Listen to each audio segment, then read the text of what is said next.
Hey psychology students, welcome to another video presentation, and this one's going to be a little more interactive. Can't be more interactive, it's a video, but like you will be answering questions to this one and we'll talk about it. So last time we talked about this, we looked at the cognitive development of children and how they developed in mentality and thinking and thought through certain years. And that's just one aspect, though, of the development of children and our own personalities. And if you think about it, I'm sure we can have some really smart people, but there's other ways that we measure a person other than just their intelligence. And if you've seen any superhero movie, you know there's super villains, and those villains are lacking moral character. So in this case, we're looking at a model about moral development rather than just intelligence. The thing is, if we look at the development of a person and a personality, we've got to realize there's so many competing elements. Yes, intelligence is one, but there's also morality, there's also social intelligence and development that way, as well as the basic needs of a child, which we'll get into as well next class. So all of those work together, and those can really affect who that person becomes. So Kohlberg was one scientist that looked into how do we measure and understand how far children have come morally, and how do we judge their development. And some people take a very long time to get further on this morality scale, and some don't even get there at all. So today what I'm going to do is I'm going to give you the scenario, and I want you to answer the questions that come after it, and do your best with those answers, because what I'm asking here in this case is to take the time to think about a decent answer. I know you just want to get through this thing because it's another stupid assignment, but I'm trying to see how much you guys actually learn from doing videos like this, and how much you actually understand from doing these activities, as well as finding ways to make this class a little bit more interesting than the disjointed hybrid model that it has become. So try your best with this. Write a couple sentences when you need to. I need you to show me complete thoughts that are more than just I said so or yes because bad. I need more. And I'll talk about that in a second. But for the most part, I want you to actually think on a moral level some of these to answer these questions. So anyway, what Kohlberg did was he looked at the model and he decided to ask kids questions to see what level of the model they would fit into, and basically see where cognitive development, or not cognitive, but moral development would fall. So here's this story, and I'm going to give you the text version's going to pop up too, I think, and if not, I failed. In Europe, a woman was near death from cancer. One drug might save her, a form of radium that a druggist in the same town had recently discovered. The druggist was charging $2,000, 10 times what the drug cost him to make. The sick woman's husband, Heinz, went to everyone he knew to borrow the money, but he could only get together about half of what it cost. He told the druggist that his wife was dying and asked him to sell it cheaper, or let him to sell it cheaper, or let him pay later. But the druggist said no. The husband got desperate and broke into the man's store to steal the drugs for his wife. Should the husband have done that, and why? So I want you to unpack and think about that, reread over the text, and you're going to get a series of questions. So the video is going to look really short, but really I'm looking for your level of development in the questions. And what I mean by that is it's going to ask you questions with a why or why not, and you should answer with a sentence or two, incomplete sentences. So if I ask you, should Heinz steal the drug? You don't write yes because. You write Heinz should have or Heinz should not have stolen the drug because blah, blah, blah, blah, blah. This is what we do, blah, blah, blah. 2 sentences. But if you write 2 sentences that show me your complete thought, I'm seeing the effort in trying in this. Okay? So, first question, should Heinz steal the drug? Why or why not? Cool. Second question is, if Heinz doesn't love his wife, should he steal the drug for her? Why or why not? The third question is, suppose the person dying is not his wife, but a stranger. Should Hines steal the drug for a stranger? Why or why not? Number 4, suppose it was for a pet. Should he save it to steal? Should he steal it to save the pet? Why or why not? Now here's another one with moral dilemmas. Why should people do everything they can to save another's life?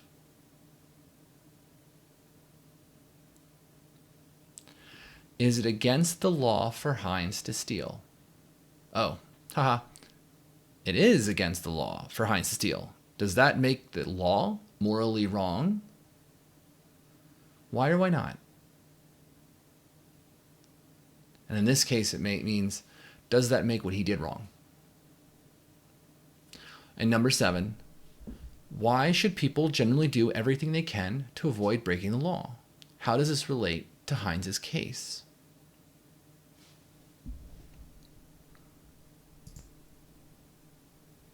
Okay, so here's how to look at this, and this is where you want to get your developmental psychology charts out, because we're going to go over all these steps in one quick swoop. So first, the first level is called the pre-conventional level, and that is a moral problem, approaching a moral problem from the concrete interests of the individuals involved in a situation. Their concerns will be whether or not Hines will be punished for stealing and whether he will be able to live without his wife. So we're looking here at just the individual and right or wrong. Then those that approach to which, if you answered towards the conventional level, you looked at the moral problem as a member of society, and you took into account what the group or society's values are and expects the individual to do within its norms. Meaning, should he steal? Should he not steal? Is that right for us to steal from one another so we all can do that? What you'll do is you'll focus more on whether a loving husband would do whatever he can to save his wife, and whether he should get help from the authorities, and what would happen if society if all of its members broke the laws. The concern is then to protect society as one's own interests. So here you're looking at the big picture of society and the person. Where do you fall into it, and what is right and wrong within that? None of these answers mean if you said yes or no automatically means one way or the other. It's where you're thinking, what kind of justification you had. Hence why I asked you guys to write out a little bit. At the post-conventional level, a moral problem is constructed from an above society perspective. You're beyond looking at just society, but the understanding of humans. The person at this level sees the current laws and norms of society and thinks about the principles upon which a society can be based. In relation to the Hines dilemma, the person at the post-conventional level will consider whether the attempts to save a life would be interpreted as breaking the law. Another consideration would be to decide what kind of system could both prevent the loss of innocent life and protect the druggist's right to property. So we're looking at the meaning of laws and rules, and that's what we need to get to when we talk criminal justice. Because we're not going to talk about they shouldn't break a law because the crime is bad. But why are we having these laws the way they are? What's our moral justification for society? Which ones are conventional level laws? And what get into the post-conventional of looking at it from a bigger deal? And that we'll talk more about next unit, or next semester. So let me show you the chart. So here's the orientations that you're going to write down on it. And I'm going to, move to the side a bit. There we go. And so you see for stage 1 is the punishment orientation. So I would just write down punishment orientation and the obedience to authority is considered. So once again, in the levels, the preconceptual morality, you see the stages, right and wrong punishment, right and wrong determined by punishment, prohibition and punishment. And so they're looking at can I avoid punishment? And a collective view is, will we have to pay a ticket? So individual is, how do I get out of it? Collective is, what will we all lose? Number 2 would then be self-interest. What's in it for me? And then does it pay for doing this? Conventional morality. Number 3 is following social norms, interpersonal agreement, and conformity. I'm a good citizen, I follow the laws. We are the following the rules as much as the others is then the collective view. We all are in this, doing this together. If I follow the rules, you should follow the rules. And that's why we should all be doing this. Number 4 would come into what's called the stage of law and order, authority and social order maintaining orientation. I collaborate to maintain law and order. So I'm a good citizen, but does that mean you'll call the police if you've witnessed a crime? Does that mean you'll do your part to make sure crime is not going to happen? We follow right and law to guarantee order, profit, and growing species. So that's the collective view. All right, then the post-conceptual. So social contract orientation, and so is that I disobey wrong rules and act consistently with my own principles, that there are things that are more important than just the law.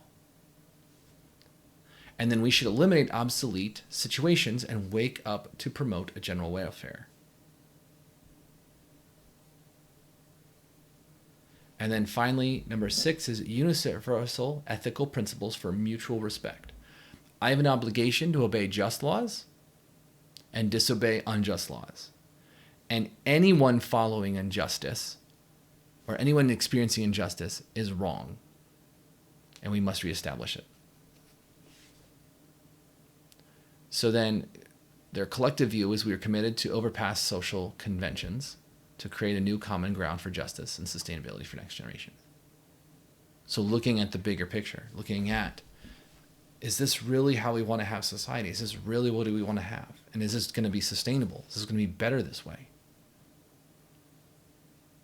And so there's your moral values orientation.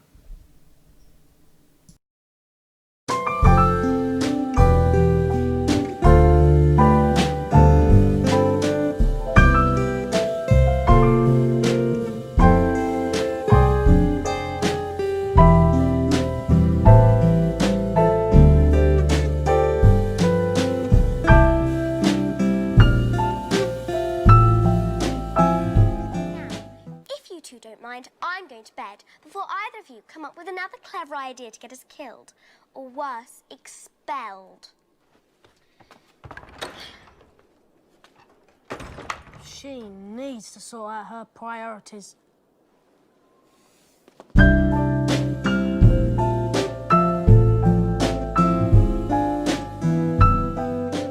soon find out that some wizarding families are better than others, Potter. You don't want to go making friends with the wrong sort. I can help you there. I think I can tell the wrong sort for myself, thanks.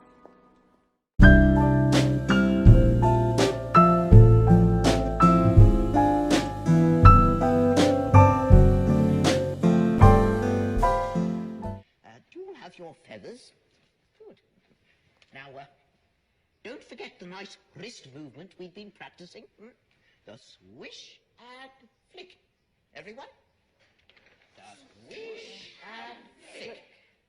Good. Oh, and enunciate. Wingardium Leviosa. Off you go then. Wingardium Leviosa. Wingardium Leviosa. Look, stop. You're going to take someone's eye out. Besides, you're saying it wrong. It's Leviosa, not Leviosa. You do it then if you're so clever. Go on. Wingardium Leviosa.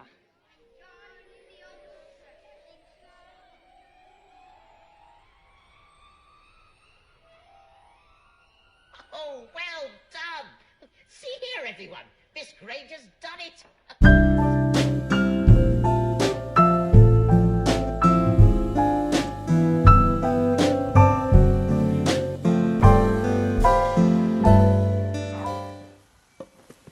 Leave this to you, Barty.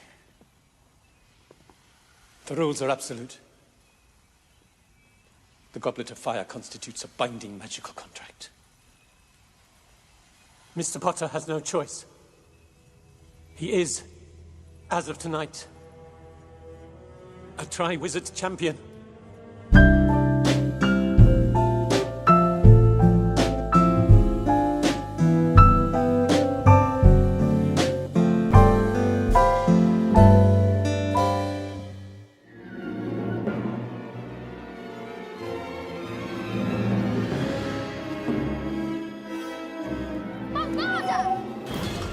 Besides, you're meant to be here. But you're innocent. And you know it. And for now, that'll do.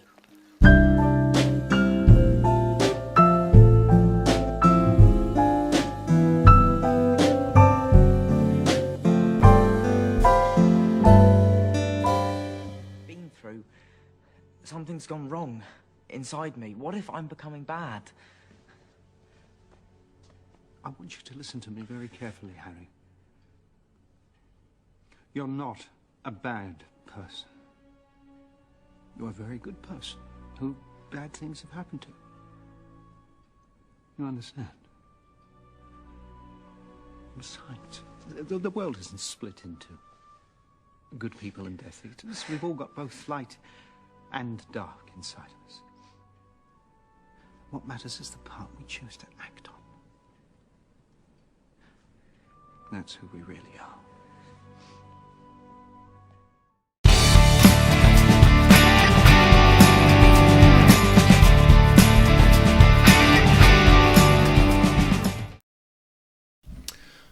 So that was the development of moral reasoning in children. Now we're going to get to a little bit different, a smaller one, but we're going to flip it over to the back of the developmental psychology notes that you have and get to the one that looks like a chart with 6 levels on it. It's a pyramid at the bottom. So go ahead and get there. So that pyramid that has 6, it's actually supposed to have 5. So that's why there's that pause. I was like double checking, like, wait a minute, I've never seen it with 6. Who did that? And this was my doing, so my bad. But in this one, we look at how do needs affect our development, and not only our development, just how can we do anything when there's a hierarchy of things that we need in order to get there. And this might affect some of you more than you realize. It might affect others that you don't or do know, but it's very important. And this is a lot of the stuff that schools try to help or provide, or at least undermine the negative effects so that we can get you further and get you thinking and going further into this.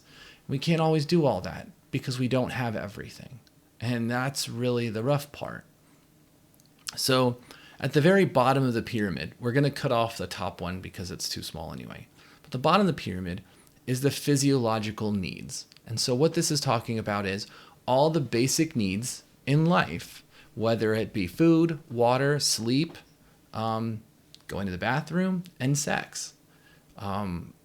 Those are physiological needs of our body. And if those are not met, our mind is thinking of them. So that's the first one. But here's the thing. Those need to be acquired. And I mean, like, if you're not hungry, it's not an issue. If there's things you don't need to do, then you're not thinking about it because it's not that deprived. And you can go further. However, if you are hungry or you are thirsty, you're not going to be able to be like, man, I wonder if I'm the most liked kid in my school. You're going to be worried about when the next meal is going to come from. And your moral development of right and wrong is also going to be different because your sense of morality ends up with whatever rules we follow in society don't help me. So I'm not really too upset with society being broken down if I'm not getting fed. And so you're starting to see how all of this fits together. Is that our minds get more creative when we are deprived of food, sleep, and even a paycheck. We get more creative because we're trying to figure out more ways to make that happen or come up with new ideas. So anyway, physiological is the first one. Second phase. So what do we write in all of that? You probably, what I would recommend at the bottom where there's a triangle, you'd write the physiological as the word. And on the right side, I'd write food, water, sex, sleep, going to the bathroom, breathing, all of those. I mean, in the thing. So the next one is called safety. So in the triangle, you put safety. And what we're talking about this is security of body, employment, resources, family, property, having a home, being able to sustain yourself over a long period of time, knowing when your next meal will come from because you have enough money to do that, not having to worry about where the money's going to come from just for the next oil change in your car. That's a level of safety. And if you're worried too much about that, you can't go up the ladder either of this triangle. So the next one, and the third one, is called love and belonging. So love and belonging gives in the triangle, and on the side, we're going to talk about friendship, family, and sexual intimacy. Do we have all of the cares with someone else and other people?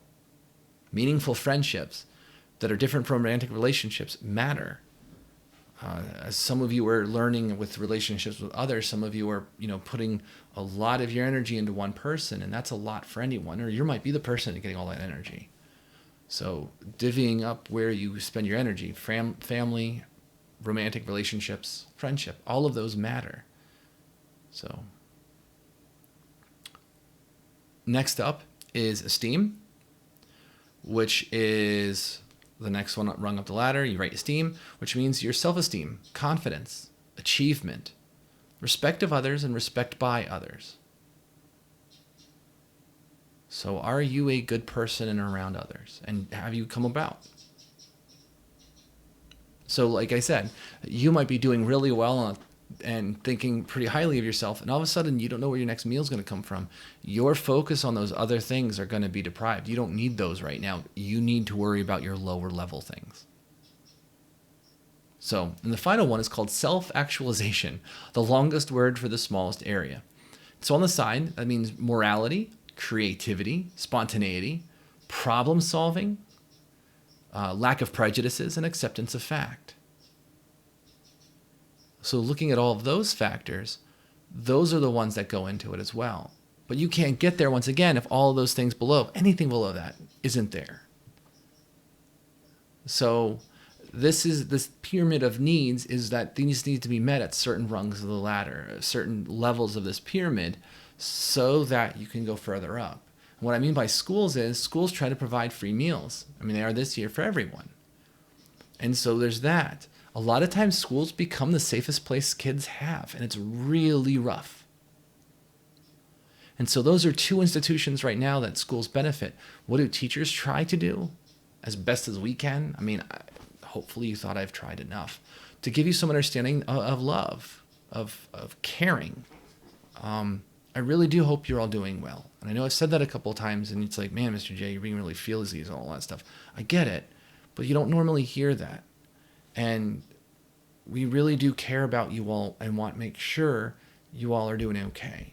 And with this virtual environment, not all of us are comfortable with this. Like I miss seeing you guys every other day.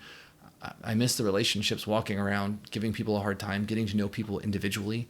I know I do these activities to learn a little about you, but it's not the same, I mean, if I can't throw a pen at you when you're not looking, what's the fun in teaching, right? I don't actually do that, but it's a fun thought. But anyway, I try to give you that, and we all, as teachers, try to give you that. And then further, to help your esteem, to reward you when you do something well. Hey, good job on that assignment. Good job there. As a teacher, I hate watching my kids take tests. It is painful because I want them to do well, and a lot of them are stressing or struggling.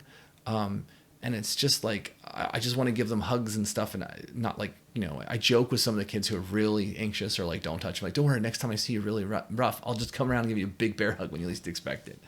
Yeah, I won't do that.